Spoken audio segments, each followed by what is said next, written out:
अहल्या थिले गौतम महर्षि पत्नी। पंचकन्या मध्य अहल्या को आगरे रखा जाए कारण से असामान्य सुंदरी सच्चरित्रा थिले और पंचकन्या मध्य नाम प्रथमे आसे। अहल्या को समुदाय ब्रह्मांड रे सर्वाधिक सुंदरी करी ब्रह्मा सृष्टि करथिले और अन्य केतेक मतरे से चंद्रवंशर राजकुमारी थिबा कुहा जाए। ऋतुमती हेबा पर्यंत गौतम तत्वावधान रे अहल्या थिले और तापरे से ही वृद्ध ऋषि को विवाह करथिले। अहल्या सौंदर्य रे मोहित और कामासक्त होई गौतम रूपरे इंद्र देवता आसी तांक सहित यौन क्रीड़ा निमंते अनुरोध करथिले। इंद्र को चिन्हि न पारी और तांको माया जानी न पारी अहल्या निजको समर्पण करथिले। एहा जानी पारी गौतम उभय अहल्या और इंद्र को अभिशाप देइथिले।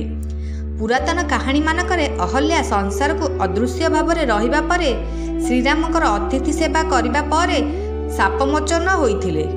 परवर्ती रामायण लेखा अनुसार अभिशाप होई अहल्या पत्थर रूप धारण करथिले और परे श्रीरामक पादधूली पाई शापमोचन होइथिबा लेखा होइछि।